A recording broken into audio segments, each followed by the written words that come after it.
Азыркы учурда өлкөбүздүн аймагында кайрымдуулук иштерди уюштуруп, оң колуңдун бергенин сол колуң билбесин дегендей, соопчулук үчүн жакшы иштерди жүргүзүп жаткан коомдук уюмдар, жеке атуулдар ондоп саналат. Мына ошолордун катарында Ак ниет аманат фондунун жетекчиси Медербек Сапарбаев баш болгон Кыргыздын кыран жигиттери да жетим жесирлерге, аз камсыз болгон үй бүлөлөргө, оорудан жабыркаган инсандарга жакындан жардам көрсөтүп келишет. Бул фонддун түзүлгөнүнө аз эле убакыт болсо да эл оозуна алынып, ыраазычылык билдирген инсандар көп. Бүгүн дагы Кыргыздын кыран жигити Ак ниет аманат фондунун жетекчиси Медер Сапарбаевдин темилгеси менен 8 март эл аралык аялдардын күнүнө карата бейиш эненин таманынын алдында аттуу майрамдык салтанаттуу иш-чара өткөрүштү. Бул иш-чарага Ош облусунан 6 район, Ош шаары, Кара Суу, Каракулжа, Араван, Ноокат өзгөн. Жалал Абад облусунан Сузак, Базар Коргон, Нокен райондорунан жалпысынан 350 баатыр энелер катышышты. 3 жылдан бери салтка айланган бул салтанатта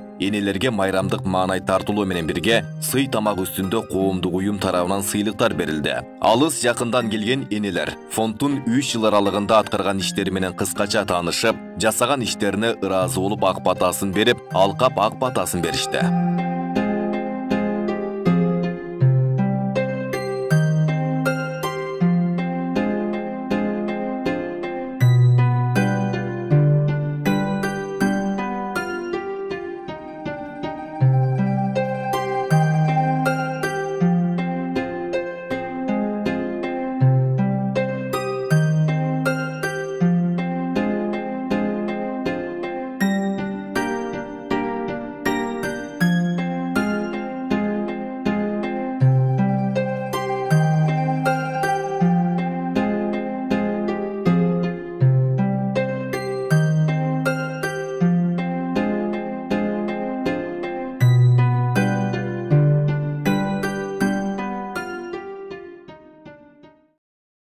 Кутмандуу күнүңүздөр менен урматтуу ак элече кейиптөрүбүздүн көркүн ачкан, ак жолугу жарашып жүздөрүнүн нурлары тамылжып жаткан, элибиздин арасында бейиштин төрүндөй төгүлүп, төрдүн көркүн ачкан, кадыр барктуу, бак дөөлөттүү, ырыс кешиктүү болгон асылзада айымдар бүгүнкү салтанаттуу айымга куш келипсиздер.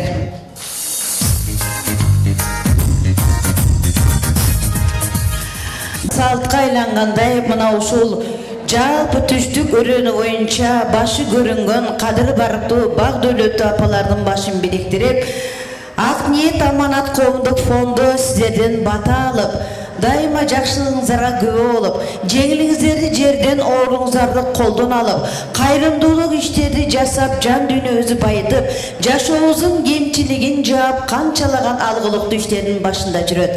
Андыктан бүгүн да сиздер үчүн Ак ниет аманат коомдук фонду 8 март аялдардын эл аралык майрамына карата Ааламдын көркү аял зат деп айтсак, бейиш энен таман астында деген эң бир улуу сөздөр менен сиздерди майрамдык аземге чакырып отурат.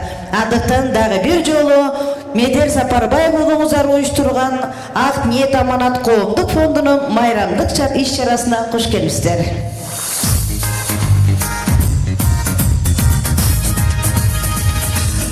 Бул фонддун түзүлгөнүнө аз болсо дагы көптөгөн алгылыктуу иштердин башында жүрөт. Канчалаган ыйлаган үй бүлөгө, кайрымдуулук сурагандарга колун сунуп, берген кол Кудайга жагат дегендей дайыма соопчулук иштин башында Кыргыздын кыран жигиттерин, Кыргыздын кыйындарын чогултуп, эл үчүн эмгек кылып барышат. Андыктан сиздерге төшөп коюп, кулакты жей бериңиздер тамакты деп, мына ушул Ак ниет аманат коомдук фондунун 2 жыл аралыгында өткөргөн иш-чаралары, элдин арасында жүргүзгөн эмгектери жөнүндө атайын видео тасманы назарыңыздарга бурабыз. Келиңиздер апалар, куттуу болсун болушуңуздар, катуураак чыксын добушуңуздар. Кайрымдуулук иштин башында жүргөн уул кыздарыңыздарга аманчылык тилеп бир кол чаап коштоп коюңуздар. Bir adamdın жақшылығına kuvana bilü, ийгилигин бөлүшө билүү, тоодой болгон кемчилигин жашыра билүү бул Кудайга жаккан сапаттардын бири дейт. Ал эми берген кол Кудайга жагат деп канча кайрымдуулук иштердин башында жүрүп, сиздердин ак батаңыздар менен өнү өсүп келе жаткан Ак ниет аманат коомдук фондунун төрагасы Колчоолор менен Сапарбай Медер балаңыздарды мына ушул ыйык сахнага чакырайын.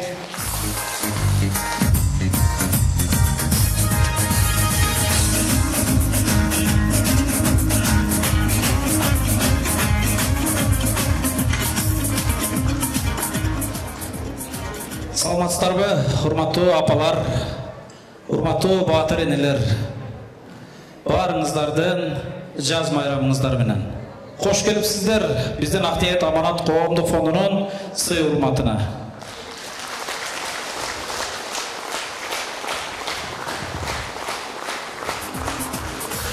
Урматтуу апалар, урматтуу энелер. Кече де ушул кичинекей ниет эле, кичинекей максат эле. Мен бүгін ушунчалык толкунданып турам. Жаш бала кезде өзүмдүн тайным Камчыбек Кыдыршаевдин чайын ичип, сыйын көрүп, анан ошол кишиге дуа берип, бизге бир башкача ошол кишиге ыраазычылыгын айтып келчү. Ошол убакта бир ниет кылдым эле, мен да ушул кишилердей болуп элге кызмат кыла алам экем, апалардын батасын ала алам экем деп ушундай ниет койдум элем жаш кезде эле. Ошол баланын кыялын орундатып, мына 3 жылдан бери, быйыл 3-чү жыл, бир гана Жалал Абад эмес, Ош областынан 6 районунан, Жалал Абад областынан 3 районунан баатыр энелер келип, мына сый урмат көрүп турасыздар.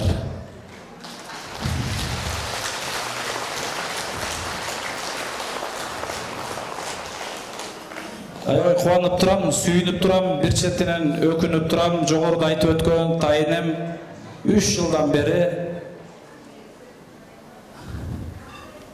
биздин жакшылыгыбызга келип көрө албай турат. Азыркы учурда реанимация бөлүмүндө, больницада дарыланат. Албетте ушу тайынеме дуа кылып коюңуздар демекчимин, жалпы баатыр энелер. Урматтуу апалар, бул сүйүнүштүү толкундануу көз жаш, туура түшүнүңүздөр. Негизи эле ар бир ата эне баласынын, небересинин жакшылыгын көрсө бир башкача бакытка оролсо керек. Кудайга шүгүрлөр болсун, мына 2 жылдан өттү, Ак ниет аманат коомдук фондун түзүп 3 жыл болуптур. Жогоруда фильмде көрдүңүздөр, 9 үй бүлөгө үй салып бериптирбиз. 41 бейтапты Индияга алып барып келиптирбиз. Азыр 10-чусу 9 үй бүлөгө ылайыктуу ишкана орду менен. Бул айнектен карасаңыздар, наркы бетте көрүнөт, ошол жерде уже толугу менен бүтүп, биринчисин азыр 9 жыл бою бетон гаражда жашаган Раджап деген 91 жаштагы Ош шаарынын так ортосуна жашаган чоң атабызды алып келип жайгаштырып алдык. Ушундай бакыт сүйүнүштөр менен чындыгында бир башкача дем алып, башкача бир бакытка оролуп жашайт экенсиң. Кимдир бирөө бакыттын кандай экенин ар кандай эме менен бөлөткөн. Биз үчүн сиздерге окшогон баатыр энелердин, апалардын, атасын чын жүрөгүнөн берилген дуасын алуу мына мен үчүн өтө чоң бакыт. Сиздерге чоң рахмат, апалар. Жалпыңыздардын майрамыңыздар менен куш келипсиздер. Ош шаары, Каракулжа району, Өзгөн району, Араван району, Доокат району, Кара Суу району, Базар Коргон району, Доокен району, Сузак айыл өкмөтүнүн 13 айыл өкмөтүнүн жалпы баатыр энелер куш келипсиздер. Мен сиздер менен ушинтип жүз көрүшүп турганыма ушунчалык кубанычтамын. Эмки жаз күнүнө, эмки жылдагы аман эсен жеткирүүнү Кудайым насип этсин. Эч качан оорубаңыздар. Биз ушул Ак ниет аманат коомдук фондунун түптөлгөнүнө болгон 3 жыл болду. Ниетибиз, максатыбыз Кыргызстанда бир дагы муктаждар калбай калса экен. Албетте муктаждар ушунчалык көп экен, баарына жетишүү кыйын экен. Бирок жаш муундар татыктуу үлгү алса экен, көзүнөн жашы токтобой аткан бетон гараждарда, сарайларда жашап аткан апалар үй үйдө болсо экен.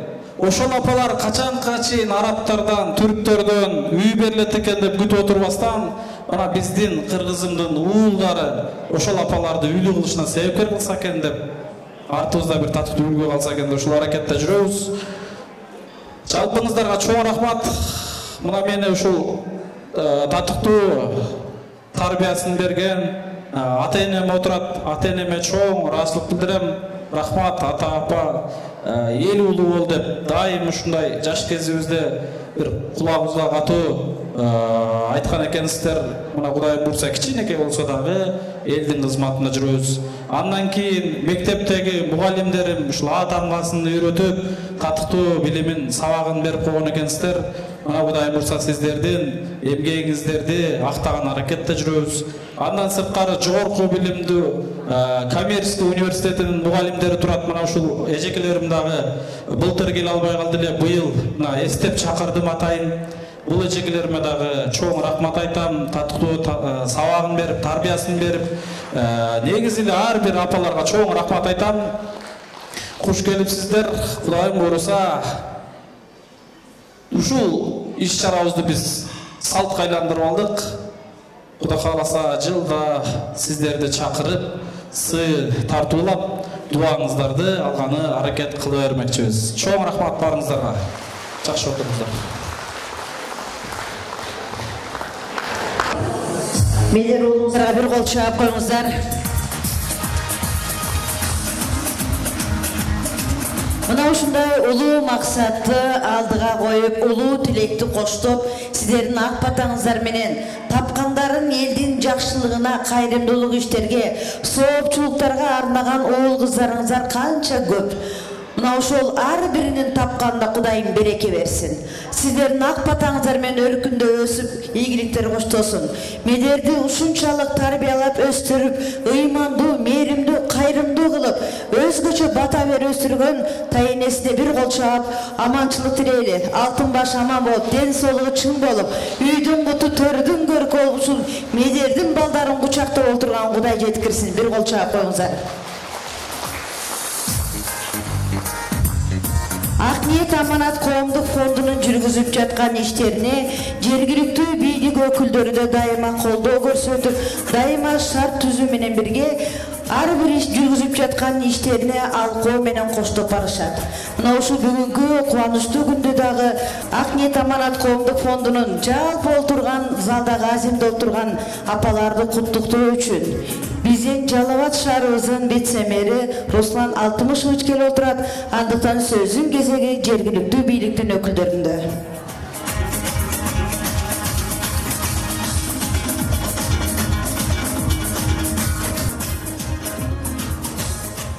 Саламатсыздарбы, ардактуу энелер, эжелер, кымбаттуу биздин аялзат. Сиздерди бүгүнкү кирип келген жаз майрамыңыздар менен Жалал Абад шаарынын мэри Эринсат Жалиловичтен жана жеке өзүмдүн атынан чын жүрөктөн куттуктайм.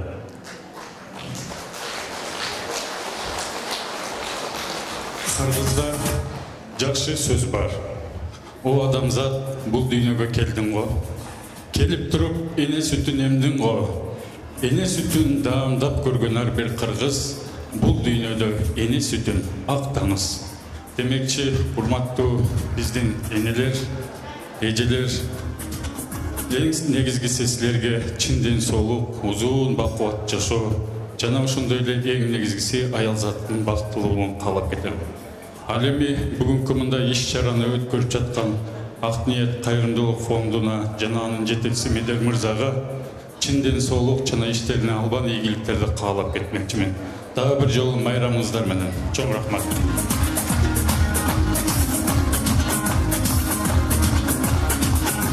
Чоң рахмат. Дагы бир жолу урматтуу апалар, ак элечек кийген энелер, татынакай кыз келиндер, баарыңыздарды майрамыңыздар менен куттуктайм. Аталык сөзүн айтып, агалык милдетин аткарып, дайыма жандооч кийик аттырат деп Медер мырзанын Ак ниет аманат коомдук фондунун ар бир жүргүзүп жаткан ишине өзүнүн дайыма кеп кеңешин берип турган Медердин устаты, кадырлуу мырза, билим берүү тармагында канча жылдардан эмгектенип келген Султанов Бакыт Бакыт Абылажанова жагабызды ушул жерге куттуктоо сөзгө чакырабыз.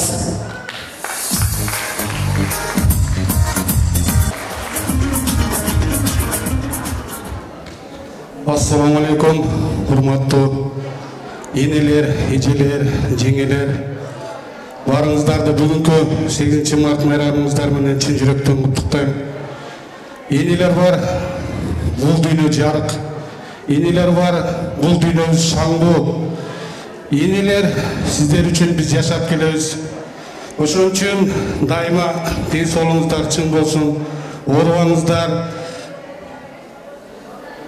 Өмүрүңүздөр узун, өлүшүңүздөр жайык болсун. Дайыма ушинтип бизге алып батаңыздарды берип жүрө бериңиздер. Чоң рахмат. Андан кийинки урматтуу туугандар, бул фонд жөнүндө, ошондой эле анын жетекчиси Медер Сапарбаев жөнүндө кичине ажынуулап сөз кылып кетпесек болбойт. Мына баягы мэр айтып атат, 3 жылдан бери канчалаган эмгектерди, канчалаган иштерди, канчалаган мээнеттерди кылып келатат. Бул кыргызда сөз бар, бул ат көтөргүс эрдик деп коет. Ат көтөргүс жүк деген болот. Ошон үчүн мына 3 жаш деп атабыз, бул эми тамтың басып келаткан, эми дүйнөнү тааный баштаган мезгил.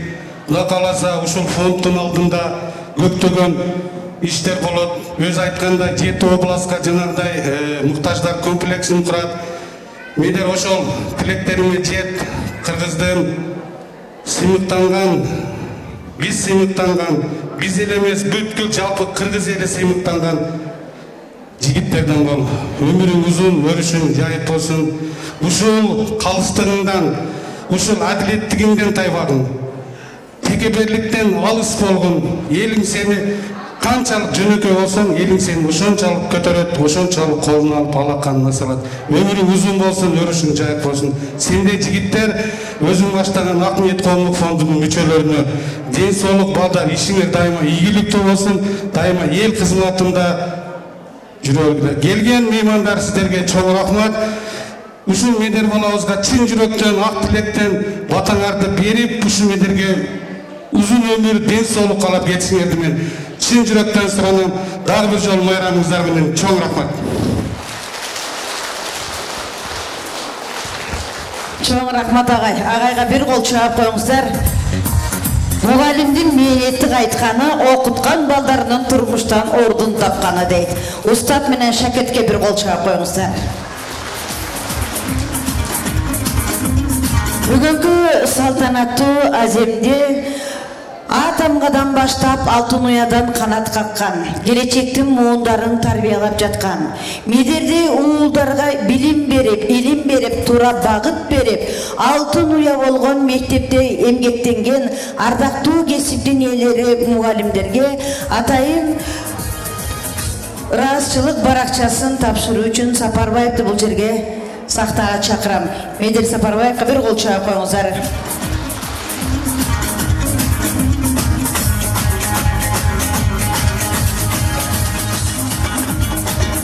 Ардактуу мугалимдик кесипти аркалап келечектин муундарына татыктуу таалим тарбия берген Асылзада эжекем, сиздин түйшүктүү ишиңизге ийгилик каалоо менен бирге ыраазычылык билдирем деп Макаренко орто мектебинин мугалими Нуралиева Бурайла Орунбековнаны чакырабыз. Кол чабуулар менен.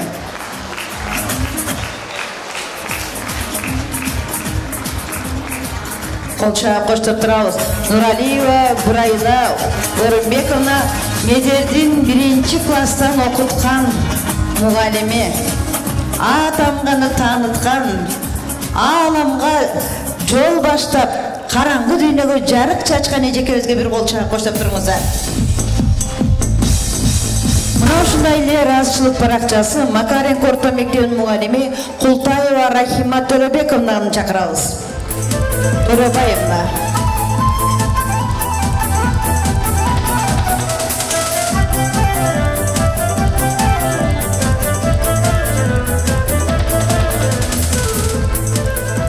Саркеева Бүсары эжекебиз чакырабыз. Жалпы бул жерде отурган Макаренко орто мектебинин мугалимдерине кол чаап турсаңыздар.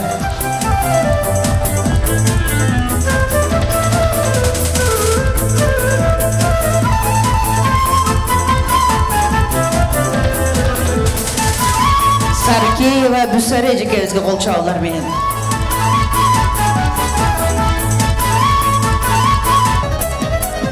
Бектемирова Бөжөр эжекебизди чакырабыз. Кол чабуулар менен.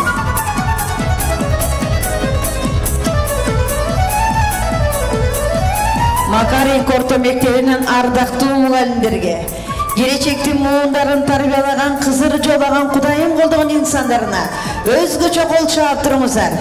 Мугалимдердин көргөнү сый болот, укканы ыр болот, жакшылык эл менен бир болот. Сиздер кол чаап коштоп турсаңыздар дем болот.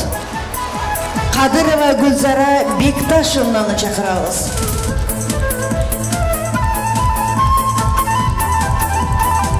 Кадырлуу эжекебиз Кадырова Гүлзара Бекташовна.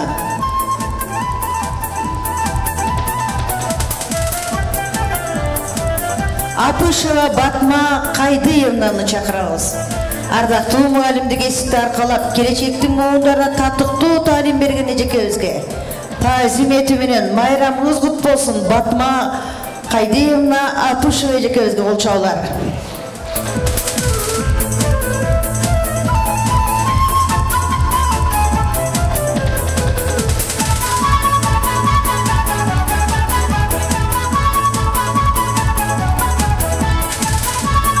Тагаева Нурияхан Бакировнаны чакырабыз. Келиңиз ардактуу эжекебиз. Тагаева Нурияхан Бакировна.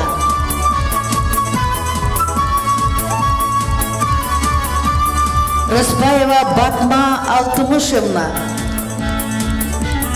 Мугалимдик кесипти аркалап, канча жылдан бери түйшүктүү кесипти аркалаган эжекебизге кол чаап турабыз.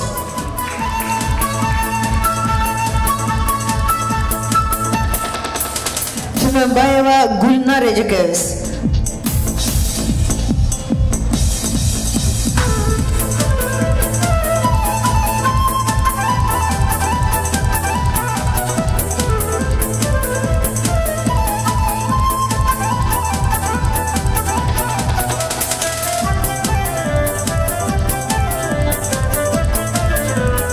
Исманалиева Гүлбайра Райымна. Макаренко орто мектебинин ардактуу мугалими. Өз кесибинин мыкты адиси. Мына ушундай уулдарынан ыраазычылык баракча алып жаткан эжекелерди бир толкундатып кол чаап турсаңыздар.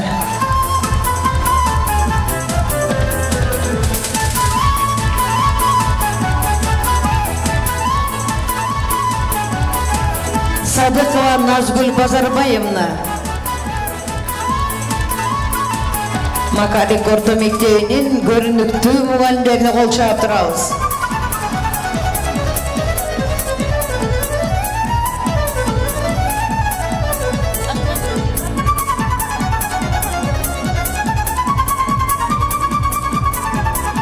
Жалпы эжекелер, майрамыңыздар кут болсун.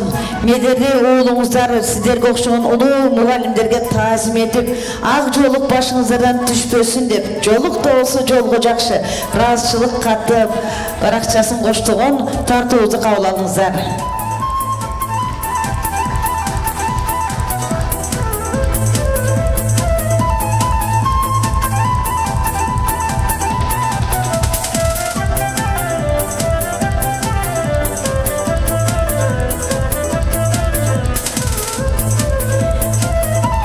Ушул жалпы сахнада турган биздин ардактуу кесиптин ээлери, мугалимдер жааматы, канчалаган медерге окшогон уулдарды тарбиялаган, мээнетти кайткан, кызыр жоллаган инсандар Макаренко орто мектебинин жааматына бир кол чаап койсоңуздар.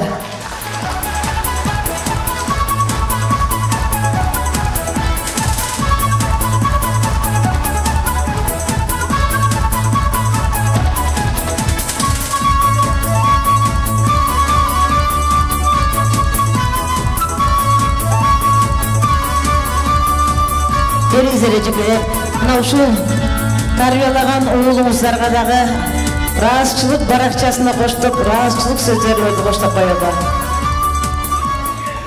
Саламатсыздарбы, ушул жерде отурган жалпы айымдар, ошондой баардыгыңарды бүгүнкү 8 март майрамыңар менен куттуктайм.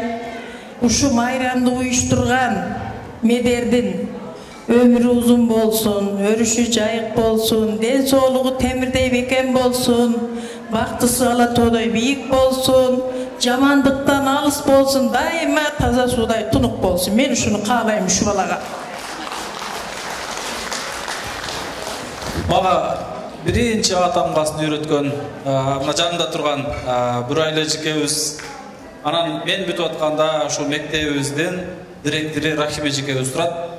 Мен Бурайлы эжекеме сөз берип келип турат. Кымбаттуу айымдар, апалар, эже-сиңдилер, бүгүнкү майрамыңар кут болсун. Баарыңыздар ден соолук, чың ден соолук, ушу жаздай болуп эле жадырап жайнап жүрө бериңиздер.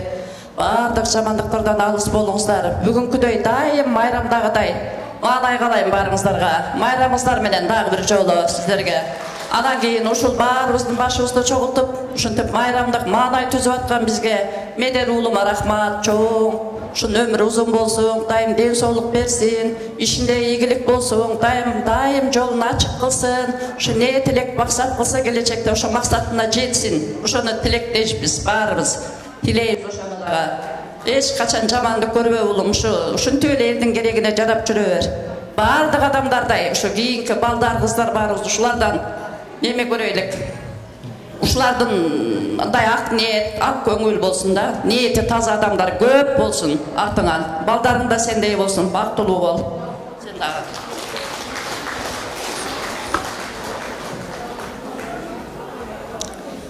Урматтуу бүгүнкү майрамдын катышуучулары, эжелер, сиңдилер, курбулар, баардыгыңыздарды бүгүнкү аялдардын эл аралык майрамы менен куттуктаймын. Сиздерге узун өмүр каалайм. Аял заты жашоону улантканда аял заты, көчтү улантканда аял заты. Дегеле аял заты жөнүндө ар кандай канча мактоо сөздөрдү айтсак да арзыбайт. Ошондуктан бир да акын болбосу керек аял затын ырга кошпогон. Аял заты сырдашсаң сырдаша билген, сындашсаң сындаша билген, сыйлашсаң сыйлаша билген. Үйдүн куту баканактай уул тапканда аялдар, алтын көкүл кыз тапканда аялдар. Дегеле аял заты болбосо бул дүйнө караңгы демекчимин. Бар болуңуздар, урматтуу аял заты. Майрамыңыздар менен да бир жолу. Ошондой эле ушул бүгүнкү ушундай майрамдык маанай тартуулап жаткан Медер балабыз, рахмат сага. Биз бир себепкербиз, мына ата-эненин тарбиясын алды. Биринчиден мен ошо Медердин ата-энесине терең ыраазычылык билдирем.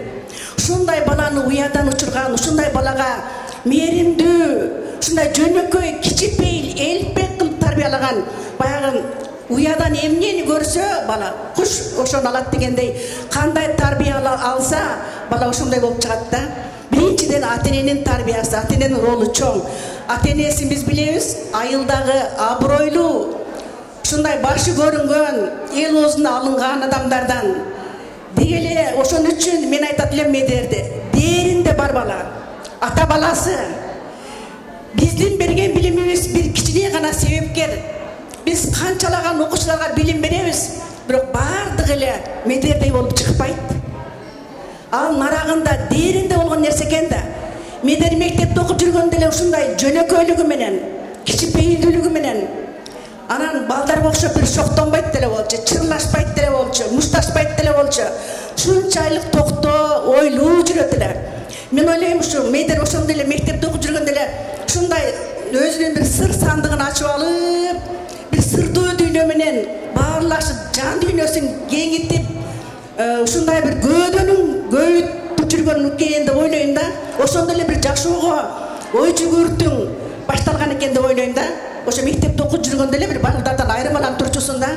Мына ошол келип, мына ошонун жыйынтыгы мына жалпы канчалаган баягыдан бери көрүп биз сыймыктанып отурдук, канчалаган атына заты жарашкан мынакей аманат, ак ниет атына заты жарашып турат. Ошол коомдун жетекчиси болуп канчалаган муктаж адамдарга көпүрө болуп жардам берип атасың.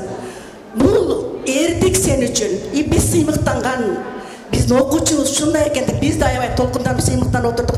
Биздин ар бир окуучубузга сенин жасаган ишиң сабак, бийик окуучуларыбызга мен айтат элем, бар бол. мына өзүнүн убактысын бүт ушундай жакшылык иштерге аяганда өзүнүн турмушун жашоосун унутуп койду бул балачы.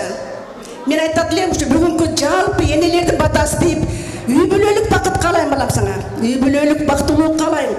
Кудай кааласа бир жакшы келинчек, бала чакалуу бол, очор бачар бол. Ата-энең менен бир туугандарың менен карындаштары турат. Биз окутканбыз, баардыгы мектептин алдыңкы окуучулар болуп бүтүшкөн. Менден өзү да аябай жакшы окуйт эле.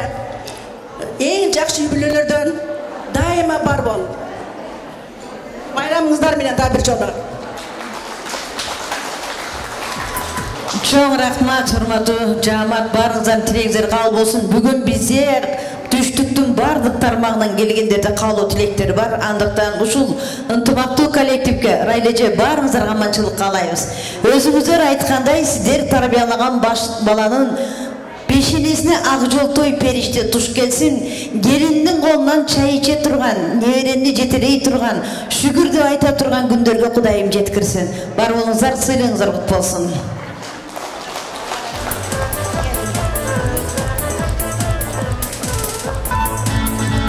Мына ушул мугалимдер жакшынакай талим тарбия берип, алтын уядан учургандан кийин бир кесипти аркалап нан табып, жакшынакай өнүккөн окуу жайда окуп билим алып, мына бүгүн ардактуу кесиптин ээси болуп, турмуш жолун өзүнүн жакшынакай иши менен эл оозуна алынып отурат. Андыктан мына ушул билим берген, талим тарбия берген, бир кесипти аркалатып, жакшынакай багыт берген Кантөре Шарипович атындагы эл аралык университетинин жалпы жааматтар олтурат. Медерди окуткан мугалимдерге Медер мырзанын колунан ыраазычылык каттар катсак. Кол чаап коштоп турабыз.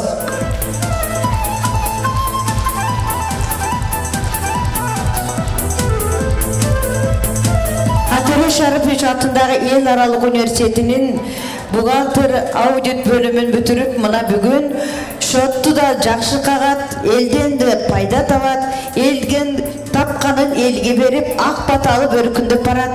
Мына ушул улуу кесипти аркалаткан куратору Сартбаева Гүлназ Тахирдиновнага ыраазычылык баракчасын тапшырабыз.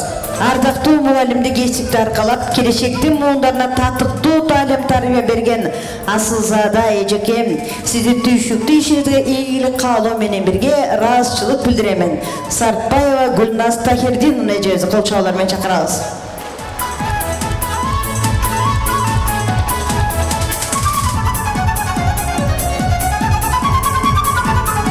Таджибаева Лола Мухаммаджановна.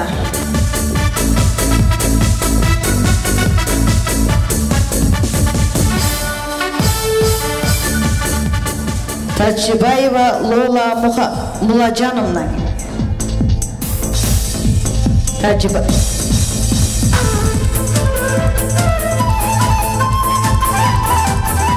Жээнбекова Наргиза Сатыбалдыевна. Экономика ишкерлик университети мугалимдерди кол чаап турабыз.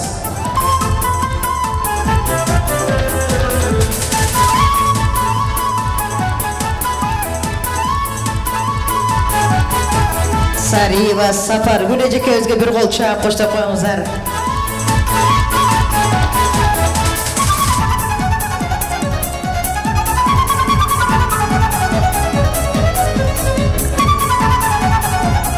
Самиева Зинагүл Самиевна. Экономика ишкерлик университетинде жалпы жааматына кол чабуулар менен коштоп турабыз.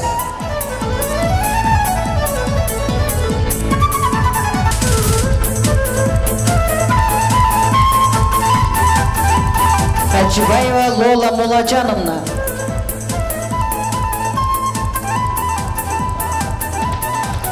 Кокуева Эльмира Сатыбалдыевна.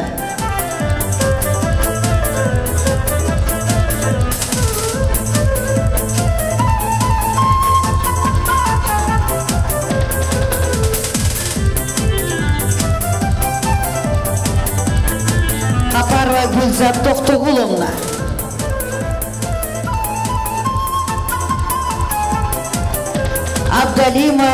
Абдалимова Нургүл Бабидиновна.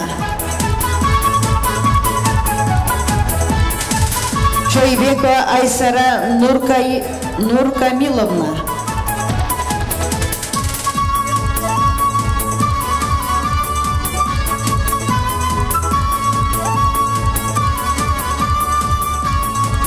Маткеримова Анаркан Маткасымовна.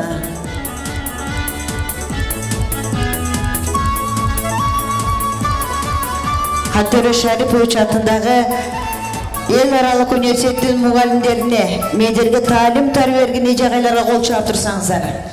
Маткеримова Анаркан Маткасымовна. Сиоркова Гульбара Шамшидиновна. Қол шап қоштап тұрауыз.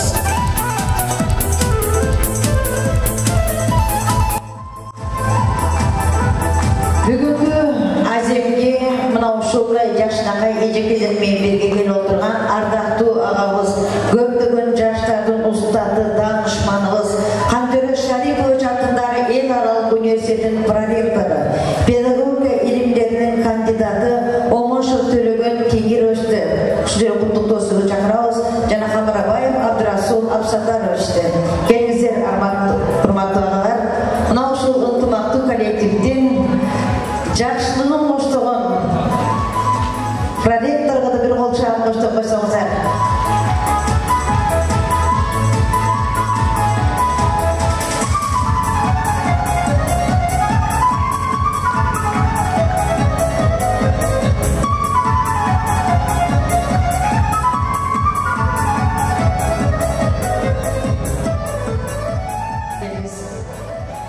Хантөрө Шарипович атындағы ел аралық университетінің проректоры, педагогика илимдерінің кандидаты Төлөгөн Теңирович, қош келіпсіз, сөз сізде.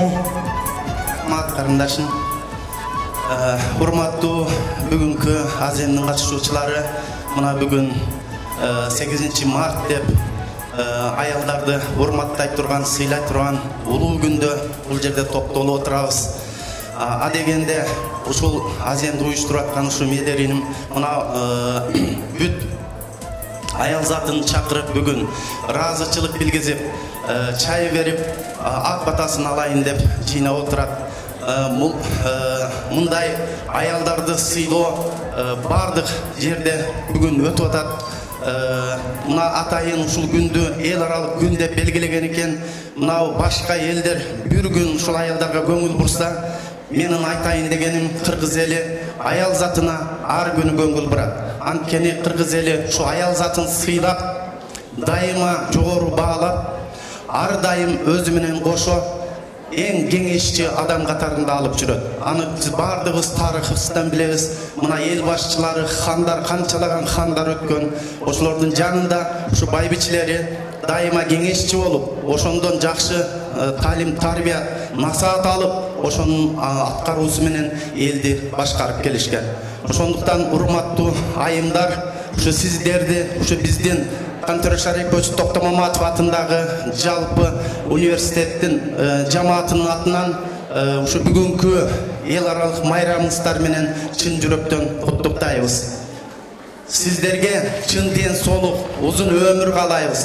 Ишиңиздерге ийгиликтер болсун, үй бүлөңүздөрдө дайыма тынччылыктар болсун. Дайыма ушундай сый урматта жүрүшүңүздөргө биз тилектешпиз.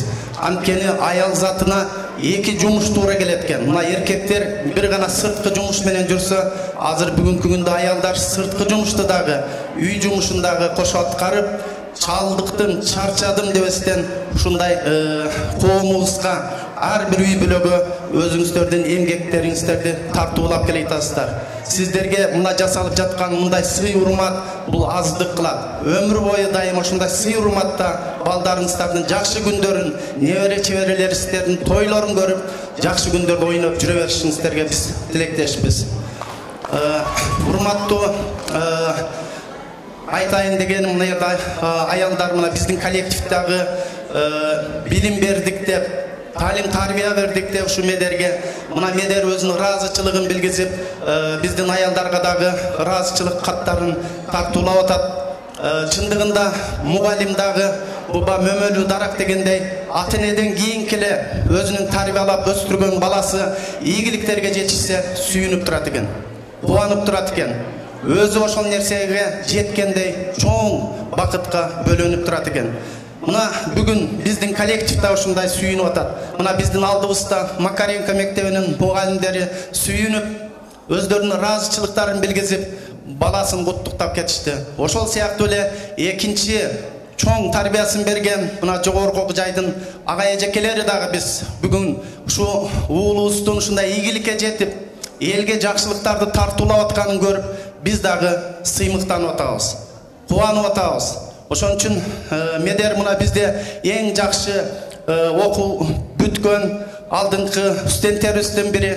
Мына ата-энесинин жакшы тарбия алгандыгын билинип турат. Мен өзгөчө сүйүнүп атам. Медерди окуттум десем, азыр сүйлөшүп отуруп, атасын дагы мен окуткан экенмин Ош университетинде. Бул мен үчүн чоң кубаныч. Мына өзүмдүн ал жакта окуткан студенттин баласын кийин кайрада өзүм окутуп тарбиялап атам. Ошон үчүн Медер мына кылып аткан иштериңе дайыма ийгиликтерди каалайбыз. Ушу үй бүлөң менен тынч бол. Бешенеңде ушу ата-энелериң болсун. Башында айтып өткөн жана тайнеңдин ден соолугун, өмүрүн берсин. Ушу силер күткөн, силерден жакшы ой, тилек, максаттарды күтүп жүргөн бүт максаттардын баардыгын Кудайым силерге берсин. Андан кийин биздин окуу жайдан бүткөн бүтүрүүчүлөрүбүз дайыма атайын ушул жана куратору деп Гүлназ эжекебиз чакырып атпайбы? Ошол Гүлназ эжекебиз мына бүтүрүүчүлөр менен иштеген атайын уюм бар эле. Ошол уюмду жетектеп, директор болуп иштеп турган мезгилде атайын ассоциация түзүлгөн. Ушу биздин окуу жайдан бүткөндөр, биздин окуу жайдын демирчүлөрүн бириктирген атайын ассоциация бар. Ошол ассоциацияга мүчө катарында катышкан адамдарга дайыма тастыктаган сертификаттарды берип атабыз. Мына азыр биздин алдыбызда мына иш-чараны баштап, кубаттап кеткен Жалал Абад шаарынын вице-мэри мына Руслан Алтымышев. Бул дагы биздин студент. Мына биз сыймыктанып, кубанабыз. Дайыма биздин иш-чараларда чогуу болот. Мына социалдык иштерди мына тейлеп келатат. Дагы биздин окуу жайдын кубанганы мына ошол Жалал Абад областын башкарып аткан губернатор Абдысаттар Сыргабаев да биздин өзүбүздүн студентибиз, бизден бүткөн. Мына бизден бүткөн студенттер мына ушундай ийгиликтерге жеткен кубанып биздин окуу жай дайыма ушул ассоциацияга мүчө катарында кабыл алат. Ошого Сапарбаев Медербек Мусаевич, Кантори Шарипович Токтомаматов атындагы эл аралык университеттин бүтүрүүчүлөрүнүн жана досторунун ассоциациясынын ардактуу мүчөсү экендигин тастыктаган сертификатты тапшырып коюуга уруксат этиңиздер.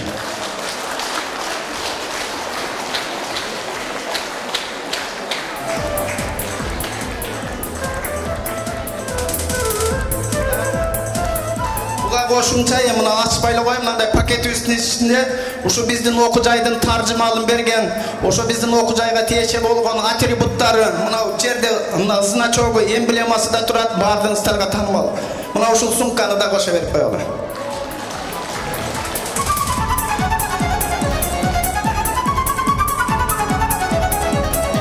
Чоң рахмат. Мына ушул ак тилек коштогон төлөгөн Теңировичтин ак тилегине эжекелер агайлар барыбыз кошулабыз. Медер мырзаны мына ушул жааматтын берген сертификаты кут болсун деп коштоп коёду. Бар болуңуздар. Жолукта болсо жолугу жакшы, жолуңуздар оң болсун. Кудай колдосун. Кут конгон сиздер окуткан окуу жайдан элдин жүгүн аркалан эр азаматтар да чыга берсин деп, кичине болсо дагы белегибизди, арзан белегибизди кымбат көңүл менен сиздерге тапшыралы. Кабыл алып коюңуздар.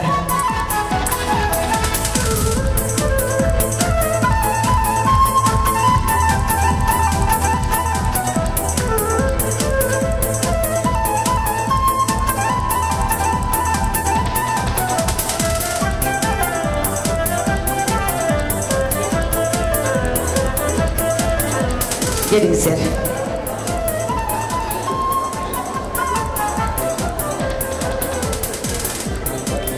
Gelingizler. Gelmedir ушул эжекелер менен кылымга тете көз ирмемдерди кантыган жакшынакай сүрөткө түшүп койсоңуздар.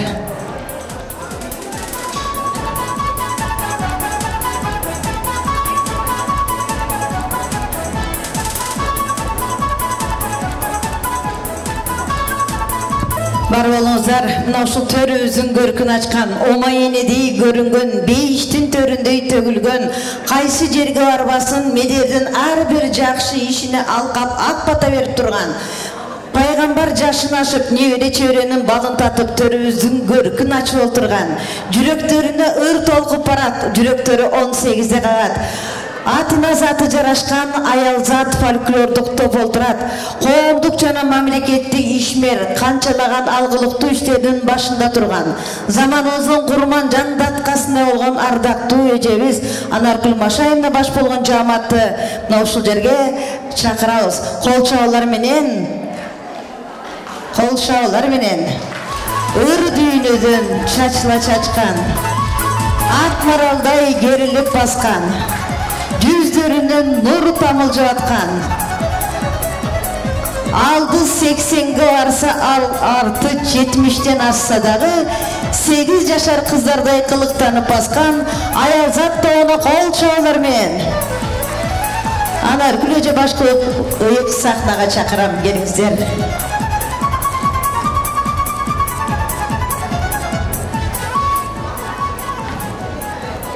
Урматтуу бүгүнкү ушул бүткүл дүйнө белгилеп жаткан 8 март эл аралык күнүнө ушул Медер мырзанын уюштурган иш чарасына келип отурган бардык мырзаларды жана айымдарды бүгүнкү күнүңөр менен куттуктап коюшка уруксат этесиңер.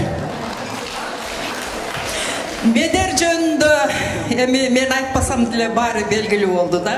Мен бир эле нерсе айткым келет. Ушул жерде отурган ар бир эненин небереси, чебиреси, балдары ушу Медердей бала болсун деп. Анда эмесе Медер, сага ишиңе ийгилик, бакыт таалай, жакшы маанай тартуулап, ошол Медердин төрөлүп окуган жеринен Багыш айыл аймагынан жашы эликтен эп агенкейген, 60-тан ашкан, 70-ке жетип 80-ге сереп салган байбичелер, сиздерди Медердин атынан куттуктайбыз.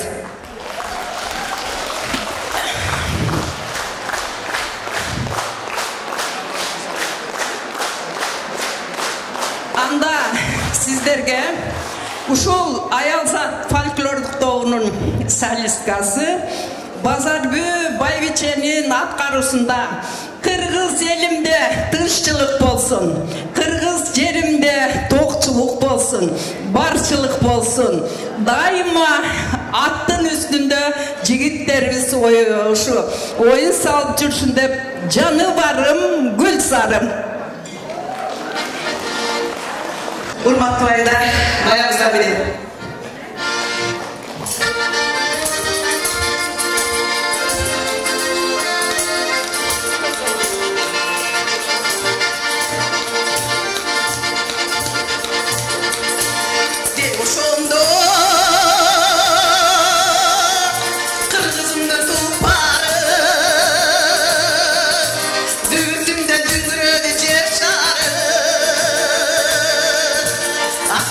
Aydan uracar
жалпы аземдин катышуучулары, ардактуу энелер, апалар, эже сиңдилер, сиздердин урматыңыздарга өнөр алды кызылты деп сөз таптаган, сөз бартаган, сөздөн курган мунарасы күндөн күнгө жаркыраган, кыргыз, казак, төкмө акындардын арасында барктуусу, нарктуусу, ыйманга элди чакырып жан дүйнөбүздү агартуучусу, канчалаган кесипти аркаласа дагы элибиз сыйлап, кадырлап, баскан жолунан өрнөктүү өмүрүнөн үлгү алган баарыңыздардын сүйүктүү мырзаңыздар төкмө акын Идирис Айтыбаевди кол чабуулар менен алдыңыздарга чакырам.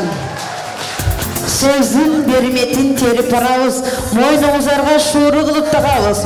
Сөз баккан, сөз таптаган, атына заты жарашкан Идирис балаңыздарга кол чабуулар менен тосуп алабыз.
Barkım bilebe, mınan apalardı toptuğu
түзүп бергенде ачка калган немедей дасторкондун бетинен конфеттерди тергенде апам келип жеп айтчу, апалар билесиңер менен айтчу, меймандар кетсин мойнуңду жулуп коем деп айтчу.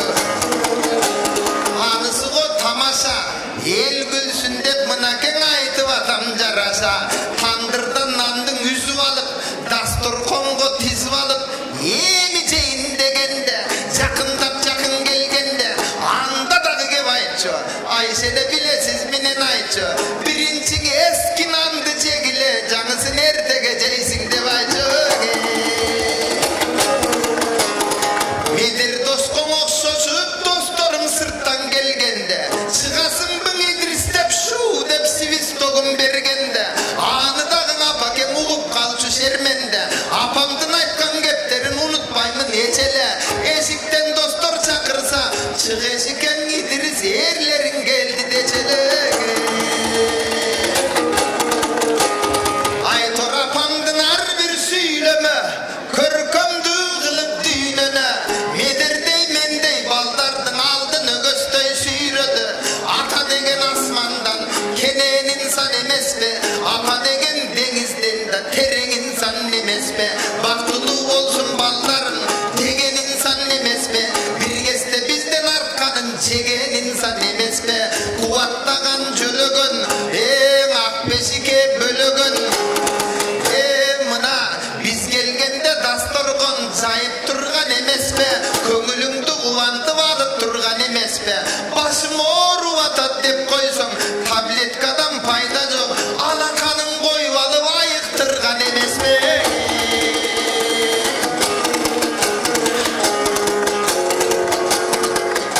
Берекесиң үйүмдөн эне бар жергең албетте бут берекең үйүлгөн.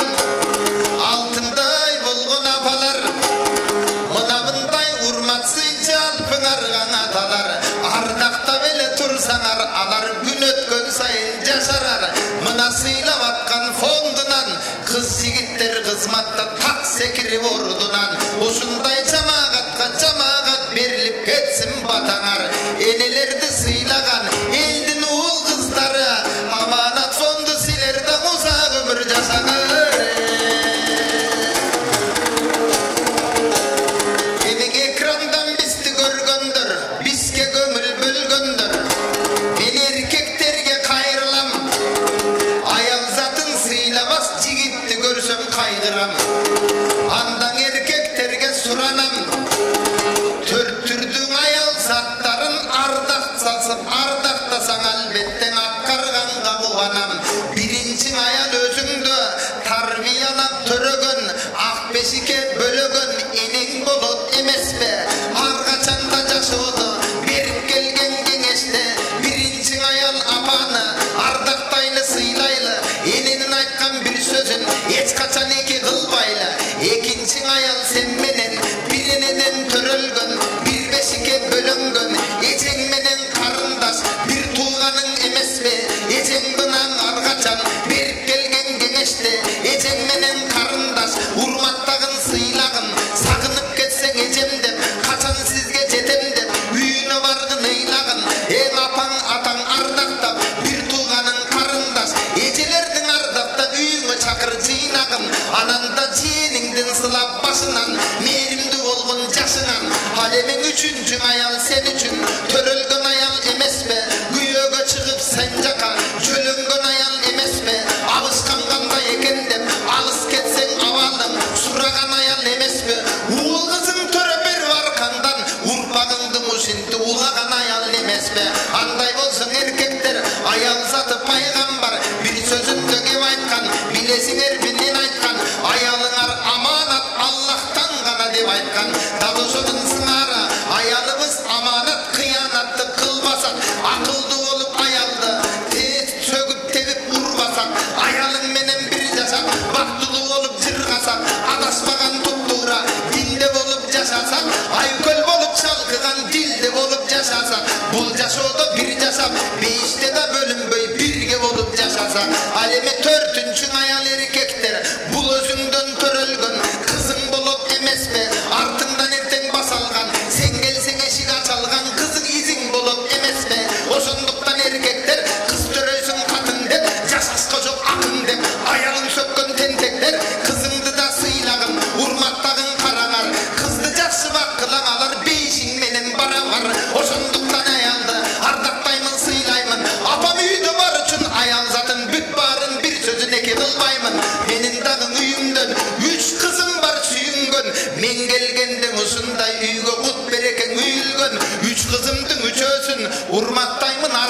turgan bir kızımdı gerek be 15 erkek dizip koy bir özünün almasma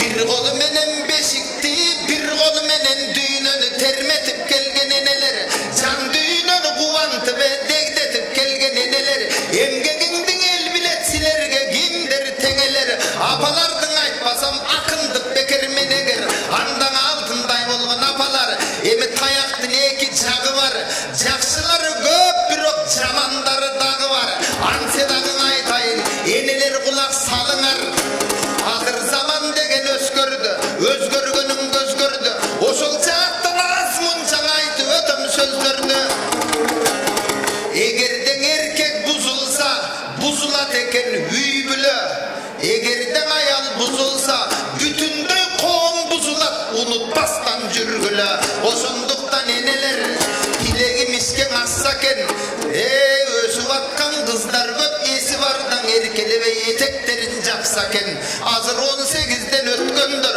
üniversitetke göçkөndür üniversitetти bütelek sihir jolgo tüşelek baltırete katelek bolboso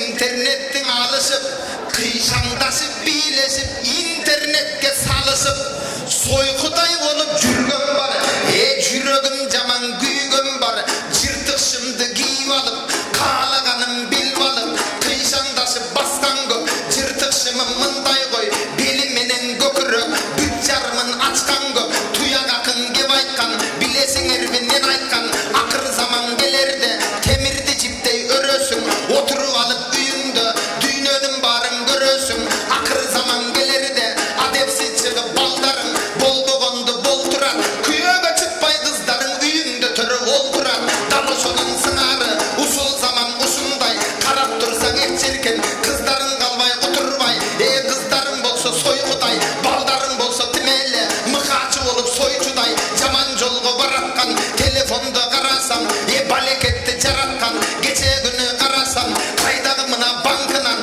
көрүп калдым жалпыңан кызматкерлер чыгышып жарым жылаңач бир өзүң чыгып алып бийлешип жүрөгүм жаман сыгышып ушундай болгон жаманды кылып эле жаппайбы жамандыкка жин шайтан кубанышып жан дүйнө жылып эле жаппайбы ошондуктан энелер тарынсам мына менегер кечирип мени койгула бирок акындан чыккан оймуна айтып жатам жалпыңа кайрылам мына калкыма мына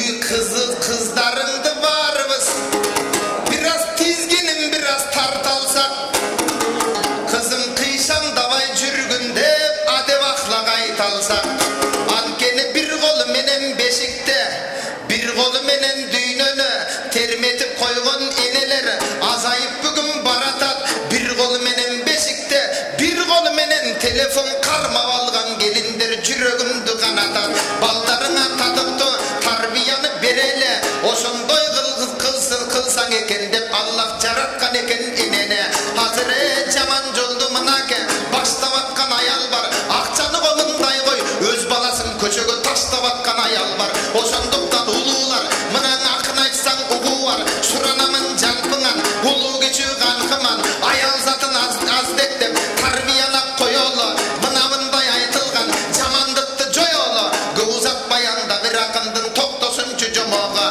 бир сөзүмдү айтамын андан соң артка кайтамын баягыда бир киши аксакал болуп карыптыр бир топ жашка барыптыр кышта борон чапкында сырттан үшүп алыптыр ошондо бир жаш бала жанагыны көрүптүр жанына жакын келиптир айланайын аксакал борондо сизге эмне бар үйүңүзгө кирбейсизби деп суроону бериптир ошондо аксакалың кеп айтат эне билесизби эмне айтат балам эшиктеги борондон үйдөгү борон токтоосуз катуу болду деп айтат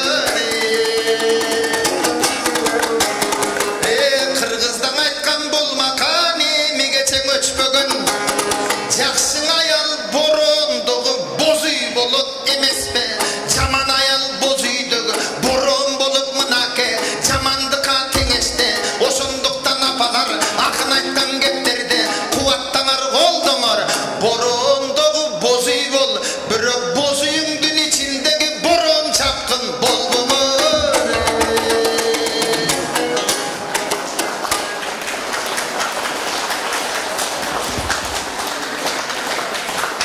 Негизи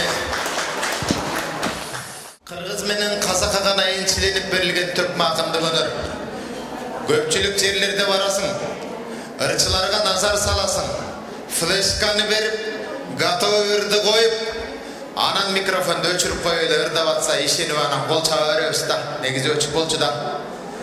Акындар болсо могу жер жандырып, тердеп, быкшып, ырдап бүтөсүң. Биз живой ырдайбыз, анан элдин кол чапкан колу фонограмма болуп кеткенде таң калып кетесиң кээ бир кездечи. Урматтуу энелер, өзүңүздөрдүн таланттуу балдарыңыздар, кыздарыңыздар ак тилинен кызмат кылып аткан кездечи, сиздер гана кол чаап кубаттабасаңыздар, бизге Өзбекстандын эли, Казакстан, Тажикстан, Орустун эли кол чаап бербейт. Мына окшошот экен. Кол чапкан колуңуздарды периштелер өп кетсин. Кол чапкан колуңуздарга вирус чукпасын.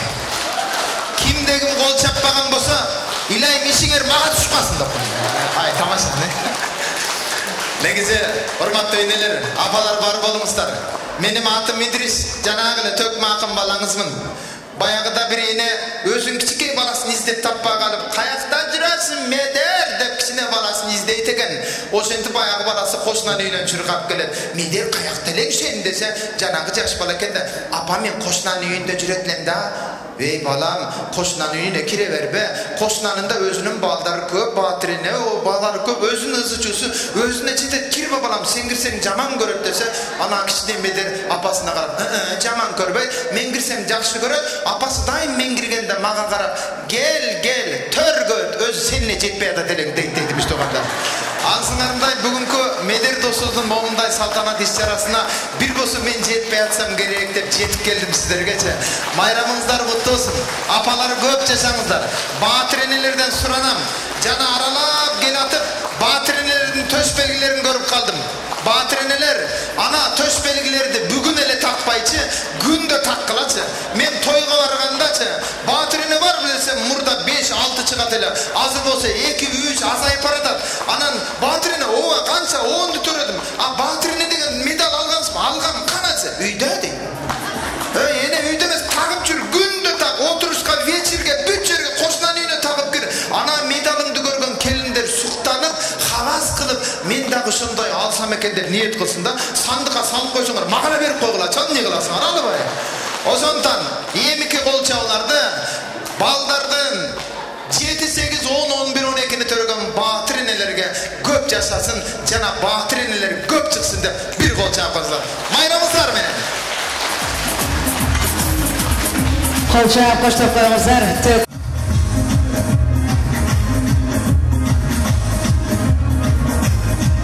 Bugünkü geçebizde, azemebizde dam tatkandarga, ak tilek aytkandarga, alыстан келген жалпы барыңыздарга мына ушул уюштуруу тобунун атынан Ак Ниет Аманат фондунун төрагасы Медер мырза ыраазычылык билдирсе, апаларыбызга бата берилейли.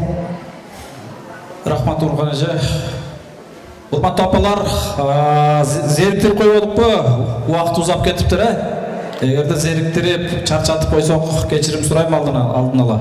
Барыңыздарга чоң рахмат, урматтуу батыр энелер. Бул жашоодо эң кымбат болгон убакыт. Мына сиздер ошол бүгүнкү эң кымбат убактыңыздарды биздин момундай уюштурулган иш-чарабызга бөлгөнүңүздөр үчүн, келип убактыңыздарды бөлүп отурганыңыздар үчүн биз Ак Ниет Аманат коомдук фондунун атынан, өзүмдүн үй бүлөмдүн атынан, жана жеке өзүмдүн атынан, жана бүгүнкү иш-чарага жардам берген Москвада 3 досубуз бар, Кыргызстанда 3 досубуз бар, жакындарыбыз. Мына 6-7 ушул иш-чараны уюштуруп, Кудайым бурса, биздин колубузга кол, бутубузга бут болуп жардам берип жүргөн ушул 7-8 жааматка чын жүрөктөн рахмат айтып коесуздар, дуа кылып коесуздар. Барыңыздарга чоң рахмат айтам. Ушул жалпы биздин жогоруда айтып өткөн жааматтын атынан сиздерге терең ыраазычылык билдиребиз. Урматтуу апалар, урматтуу энелер, Кудайым буйруп, эмки ушул жылга дагы аман-эсен жеткирүүнү насип этсин. Быйылкы 2020-жылды эстесек, ар бир инсандын жүрөгүн канатат. Чындыгында оор жылдардан болду.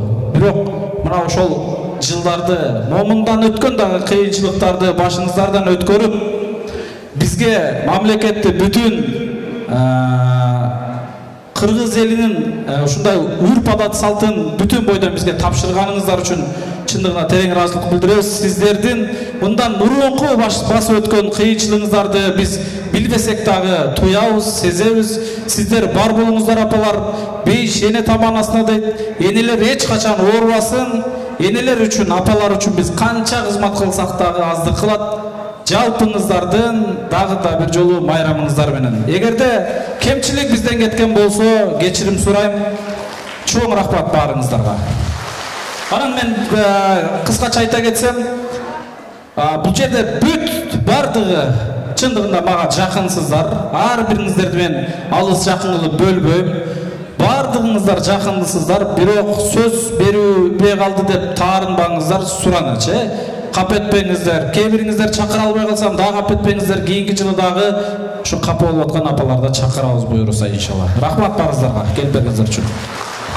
Чоң рахмат. Келиңиздер, урматтуу жалпы апалар. Пайгамбарыбыз пайгамбар жашына барса дагы, дүйнөсү ашып жатса дагы, бир перзенттин жытына зар болуп жаратканын алдына барат. Кагылайын жаратканым, байлык бердиң, мансап бердиң, дөөлөт бердиң, баарына ыраазымын. Жок дегенде перзент бергин, бир күн жыттап мокумдан канайын деп. Пайгамбардын суранычын жаратканым кабыл алат. Бешигиде бала салат. Пайгамбар сүйүнгөндөй бүгүнгүдөй той кылып бар дүйнөсүн чачып салат. Ал тойго бар дагы, жок дагы, бай дагы, кедей дагы баары бирдей келет. Бир күн өтөт, баласы жашай берет. 40 күн өтөт, баласы жашай берет. 41-чү күнү пайгамбар баласын көтөрүп жаратканга келет. Кагылайын жаратканым, мен баланын өмүрүн бир күнгө эле сурадым эле. 40 күн күттүм, келбедиң, өзүм алып келдим деп. Ошондо жараткан айткан экен, сен баланын өмүрүн бир күнгө гана сурасаң, сен дасторкон жайып чачыла чачканда даап таткандар, ак тилек айткандар, алакан жайып алкап аткандар, ак бата тилеп кайтты, элдин ак батасы менен балаңа өмүр бердим деп. Адыктан батадан аяк нерсе жок. Бирөөнүн көзүндө бар, бирөөнүн сөзүндө бар, бирөөнүн турган турпатында Кудайдын берген кудурети бар. Кыдыр атадагы Мерседес эмес, эшек минип келет. Бакыттагы жаркылдап эмес, дуана кейпин кийип келет. Кайырчы деп бир сом салып байкабай калба, периште экенин билбей калба дейт.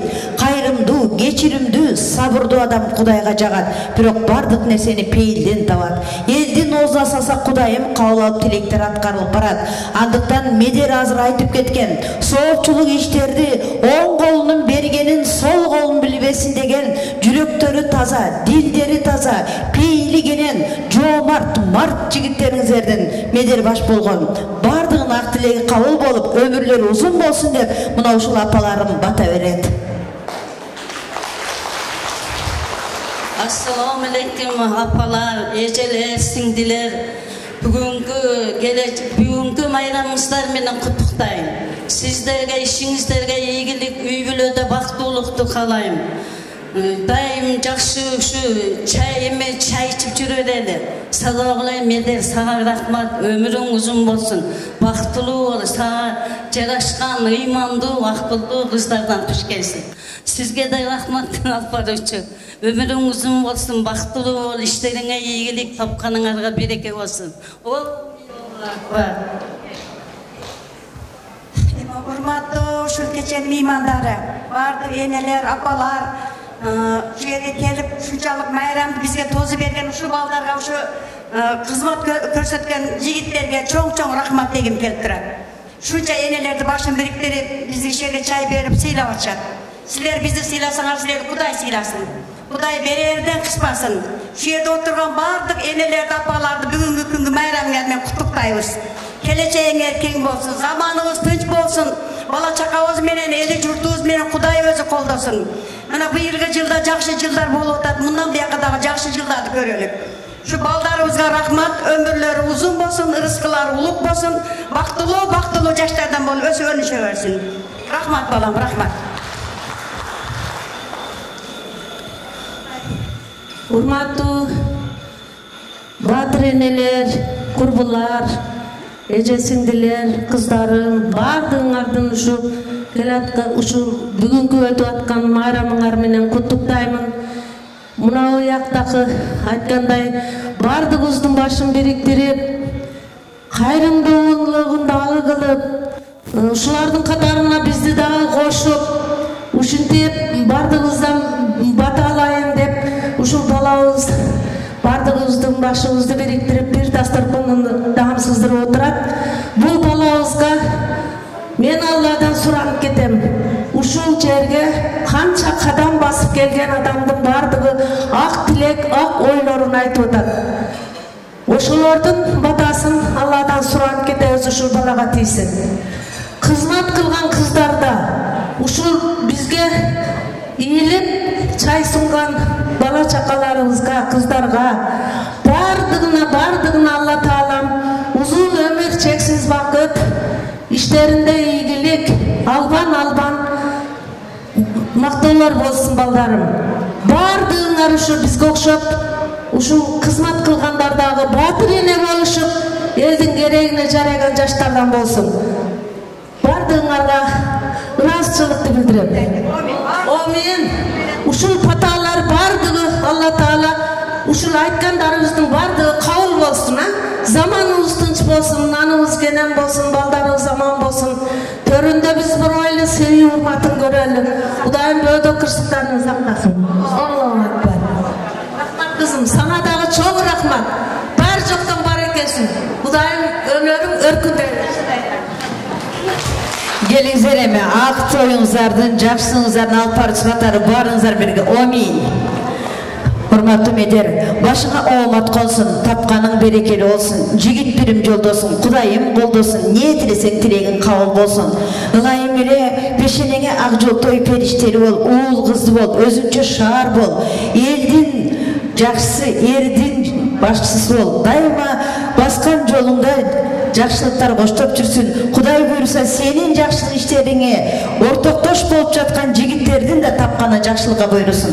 Кай жерде болбосун, алтын баштар аман болсун. Жаман көздөн, жаман сөздөн алыс болсун. Ылайым эле элдин арасында жаркылдап жүргөн силердей мырзалар менен заманыбыз тынч болсун.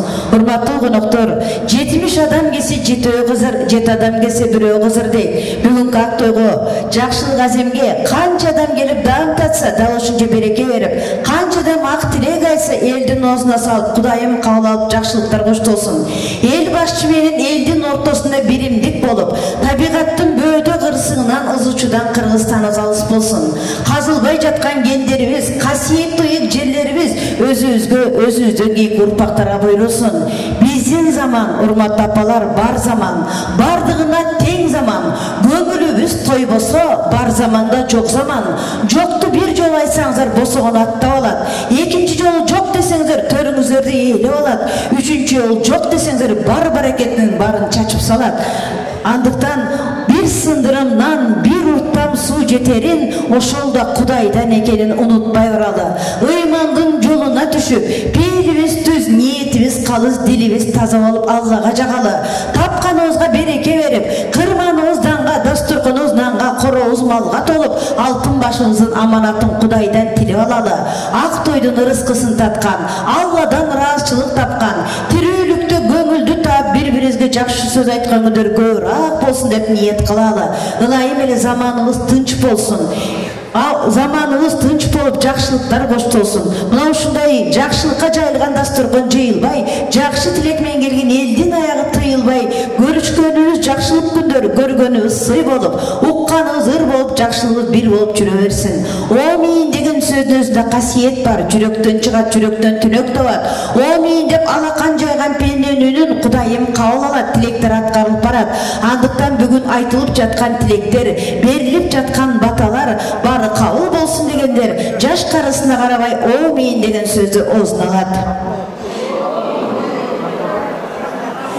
Чоң рахмат, урматтуу апалар, сапарыңыздар байсалдуу болсун, аман эсин жетип алыңыздар, майрамыңыздар майрам болсун.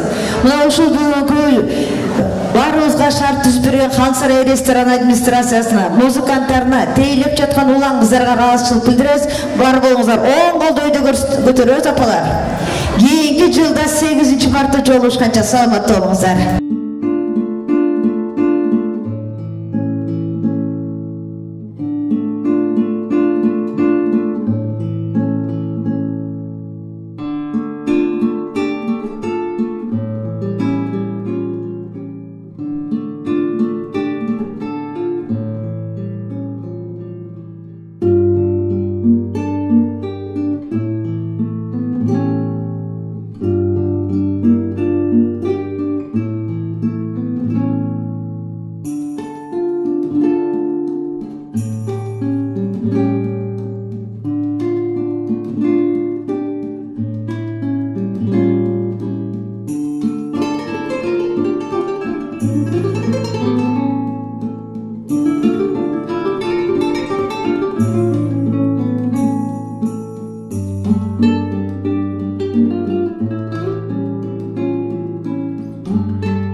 Thank you.